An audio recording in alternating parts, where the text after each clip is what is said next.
Hello friends, welcome back to my channel Angel Raj. Now we started our next chapter polynomials. Friends, हम exercise से related concept को समझने के साथ साथ ही एक्सरसाइज सॉल्व करते जाएंगे, जिससे हर एक्सरसाइज आपके क्लियर होती जाएगी। आप लोग हर एक पॉइंट को अच्छे से समझना, जिससे आपको पॉलिनोमियल से रिलेटेड कोई भी डाउट ना रहे। रेगुलर क्लासेज अटेंड करने के साथ साथ क्लासेज को लाइक और शेयर भी ज़रूर करें। और जो मेरे चैनल पर नए हैं, they make sure to subscribe my channel and click the bell icon. Okay, our topic is polynomial. Polynomial क्या होता है? कुछ वर्ड्स होते हैं, मोनोमियल, बाइनोमियल, पॉलिनोमियल, इस तरह से। तो जब किसी एल्जेब्रिक एक्सप्रेशन में एक टर्म यूज़ होती है तो उसे मोनोमियल कहते हैं। जब दो टर्म यूज़ होती है तब उसे बाइनोमियल कहते हैं। और जब दो या दो से ज़्यादा टर्म यूज़ होती है तो उसे पॉलिनोमियल बोलते हैं। यहाँ लिखा है पॉली मैनी नोमियल टर्म्स, यानी मैनी टर्म्स होती है वहाँ पे। टर्म्स क्या होता है? टर्म्स कॉम्बिनेशन होता है वेरिएबल्स और कोफिशिएंट का। इसे हम आगे देखते हैं। Terms and coefficient of terms, ये क्या चीज़ें हैं, इसको अच्छी तरह से एक्सप्लेन करते हैं। यहाँ पे कोई भी हमें एक इक्वेशन दे रखी है, अलजेब्रिक एक्सप्रेशन दे रखा है x² + 2x + 3, ये हमारे पास एक इक्वेशन है। अब इसमें टर्म्स क्या है वो देखेंगे और कोफिशिएंट क्या है वो देखेंगे। ये जो x² है, 2x है और 3 है, ये तीनों के तीनों ही टर्म्स है। ये तीनों क्या है? टर्म्स है। यहाँ पे 3 टर्म दे रखी है इसके अंदर, तो ये पॉलिनोमियल हो गया। क्योंकि आप देख सकते हो यहाँ पे 2 से ज़्यादा टर्म है, 3 टर्म यूज़ हो रखी है, इसलिए ये पॉलिनोमियल है। टर्म आपने देख ली। अब कोफिशिएंट क्या है? कोफिशिएंट वो होता है जो वेरिएबल से मल्टीप्लाई हो रखा है। जैसे हम लेते हैं सबसे पहले x²। x² में क्या मल्टीप्लाई हो रखा है? कुछ भी नहीं दिख रहा है। x² हमें केवल दिख रहा है, तो उसमें 1 मल्टीप्लाई हो रखा है। तो x² का कोफिशिएंट क्या हो जाएगा? यहाँ पे ओनली 1 है, इससे आगे। इसी तरह 2x में x से क्या मल्टीप्लाई हो रखा है? 2 मल्टीप्लाई हो रखा है, तो यहाँ पे कोफिशिएंट 2 एंड 3 कोई भी कोफिशिएंट नहीं है और कोई भी यहाँ पे वेरिएबल नहीं है, तो 3 को हम इसमें ऐड नहीं करेंगे। Okay, term and coefficient of term आपको समझ में आ गई कि टर्म क्या है। यहाँ पे 3 टर्म दे रखी है और इनके कोफिशिएंट क्या है, तो वेरिएबल्स के साथ जो मल्टीप्लाई हो रखा है उसको हम कोफिशिएंट बोलते हैं। यहाँ तक आपको अच्छे से समझ में आ गया होगा।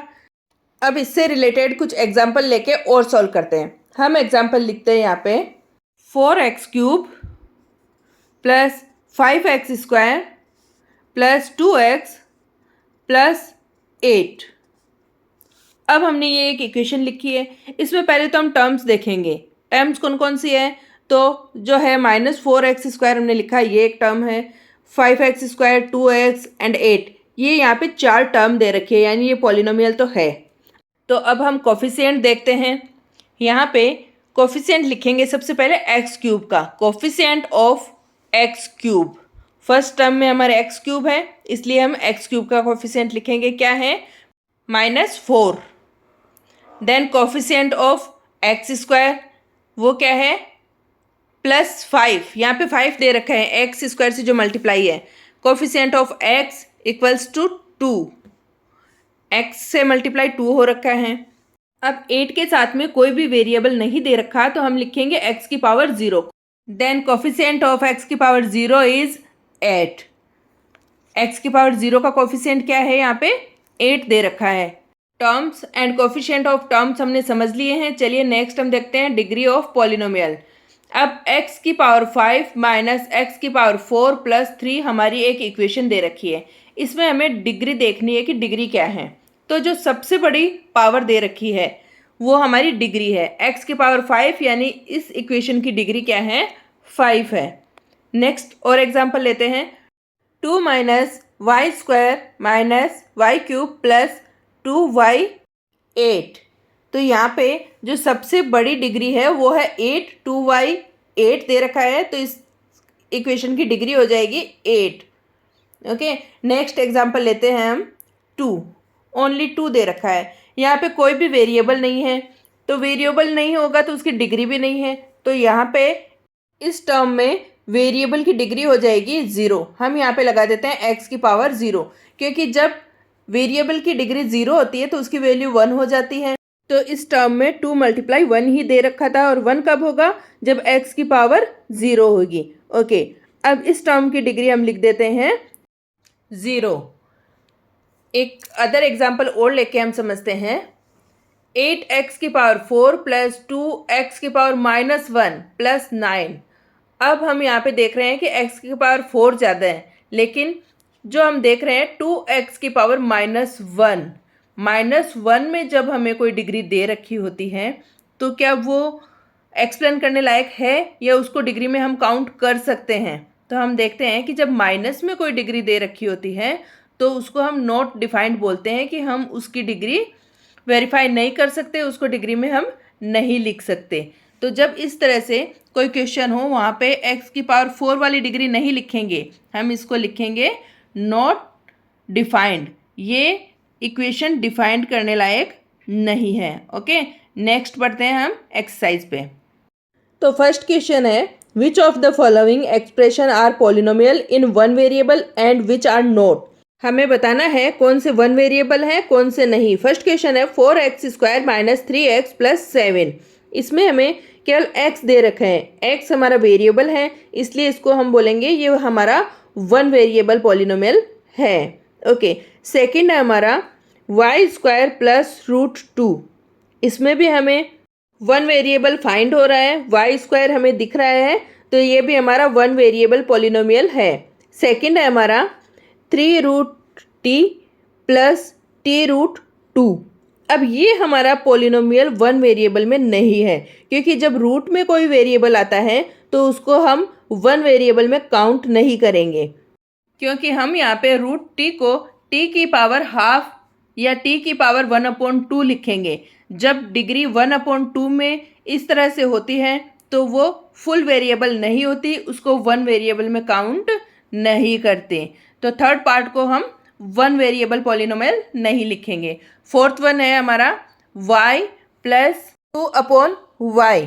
अब हम यहाँ पे देख रहे हैं कि अपॉन में y है, तो जब अपॉन में y होता है तो हम इक्वेशन लिखते हैं y + 2y की पावर -1।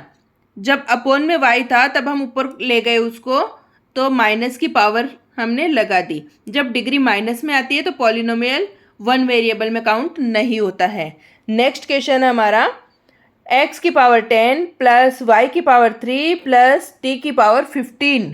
ये भी वन वेरिएबल नहीं है, क्योंकि यहाँ पे 3 वेरिएबल दे रखे हैं। क्वेश्चन नंबर सेकंड है हमारा, right the coefficient of x² each of the following.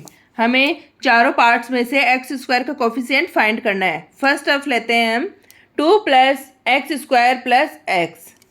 इसमें हमें x² का कोफिशिएंट बताना है, तो हम देखते हैं x² से ओनली 1 मल्टीप्लाई हो रखा है, तो इसका कोफिशिएंट लिख देंगे हम 1। नेक्स्ट पार्ट है 2 - x² + x³। अब यहाँ पे हम देखते हैं कि -x² में -1 मल्टीप्लाई हो रखा है, x² से -1 मल्टीप्लाई हो रखा है, तो इसका कोफिशिएंट है। अब है π/2 x² + x। यहाँ पे x² से π/2 मल्टीप्लाई हो रखा है। फोर्थ पार्ट में हम देखते हैं कि यहाँ पे हमें x² नहीं मिल रहा, तो x² जब नहीं है तो उससे 0 मल्टीप्लाई हो रखा है, तो x² का कोफिशिएंट हम लिख देंगे यहाँ पे 0x², यानी x² का कोफिशिएंट क्या है? 0। हम इस तरह से ऐड किया है हमने, और इसका कोफिशिएंट हमने लिख दिया यहाँ पे 0। इस तरह से हमने चारों पार्ट में x² के कोफिशिएंट फाइंड कर लिए हैं। Question number third is, give one example each of A binomial of degree 35 end of a monomial of degree 100। अब बाइनोमियल्स मीन्स जहाँ पे 2 टर्म होती है। 2 टर्म वाली हमें इक्वेशन लिखनी है जिसमें डिग्री हाईएस्ट क्या होनी चाहिए? 35। हम एग्जाम्पल ले लेते हैं, कोई भी वेरिएबल लिख लेते हैं और उसकी डिग्री 35 लगाते हैं। x की पावर 35 प्लस एक टर्म और लिख देते हैं x। अब हमने 2 टर्म्स लिख दिए, ये हमारी बाइनोमियल्स है जिसकी हाईएस्ट डिग्री है 35। 2 टर्म्स में है इसलिए बाइनोमियल है। नेक्स्ट एक एग्जांपल और लिख देते हैं, x की पावर 35 प्लस 2। x की जगह हम 2 भी लिख सकते हैं। ओके, अब हम लेते हैं हमारा मोनोमियल जिसकी हाईएस्ट डिग्री होनी चाहिए 100, तो हम कुछ भी लिख देते हैं। हमने लिखा जहाँ पे टर्म 1 है कोई भी एक वेरिएबल लिख देंगे हम, और उसकी डिग्री 100 लगा देंगे। सपोज हम लिख रहे हैं यहाँ पे x की पावर 100, ये a की टर्म है जिसके हाईएस्ट डिग्री 100 है। इस तरह से और भी कोई हम लिख सकते हैं। ये बाइनोमियल और मोनोमियल हमने हाईएस्ट डिग्री में लिख दिए हैं। चलिए देखते हैं हम next question number 4। Write the degree of each of the following polynomials. 4 parts दे रखे हैं, उनकी डिग्री हमें यहाँ पे लिखनी है। सबसे पहले हमारा पार्ट है 5x³ plus 4x² plus 7x। इसमें सबसे हाईएस्ट डिग्री है वो है x³ यानी 3 की डिग्री सबसे हाईएस्ट है, इसलिए इसको हम लिखेंगे 3। सेकंड पार्ट में है 4 माइनस y²। यहाँ पे y के ऊपर स्क्वायर है यानी यहाँ पे डिग्री क्या है हाईएस्ट 2। थर्ड पार्ट है 5t माइनस √7। यहाँ पे जो वेरिएबल की डिग्री है वो 1 है। 5t के साथ 1 डिग्री लगी हुई है तो यहाँ की डिग्री 1। नेक्स्ट है हमारा 3, ओनली 3 है, यहाँ पे कोई वेरिएबल नहीं है तो हम लिखेंगे यहाँ पे x की पावर 0। जब कोई डिग्री नहीं दे रखी होती है, कोई वेरिएबल नहीं होता है तो हम उसकी डिग्री 0 लिख देते हैं। Okay, question number 5। Classify the following as linear, quadratic and cubic polynomial. यहाँ पे हमें बताना है कि लीनियर है, क्वाड्रिक है या क्यूबिक है। डिग्री के अकॉर्डिंग ही हमें इन्हें डिफाइन करना है। फर्स्ट में हमें x² दे रखा है यानी यहाँ पे 2 है तो ये क्वाड्रिक है। जब 2 होती है कोई भी डिग्री तब उसको हम क्वाड्रिक टर्म बोलते हैं। इसी तरह से लीनियर में 1 डिग्री और क्यूबिक में 3 डिग्री होती है। इसी बेसिस पे हम इसको क्लासीफाई करते हैं। ओके, सेकंड पार्ट में हमें 3 डिग्री दे रखी है यानी ये क्यूबिक है। पार्ट थर्ड में क्वाड्रिक है क्योंकि डिग्री 2 है यहाँ पे तो हम इसको लिख देंगे ये क्वाड्रिक है। पार्ट फोर्थ में कोई डिग्री नहीं है, डिग्री 1 है यानी इसको लिख देंगे हम ये लीनियर है। जब डिग्री 1 हो तो लीनियर। पार्ट फिफ्थ में भी डिग्री 1 है यानी ये भी लीनियर है। पार्ट 6 में डिग्री 2 दे रखी है यानी ये भी क्वाड्रिक है।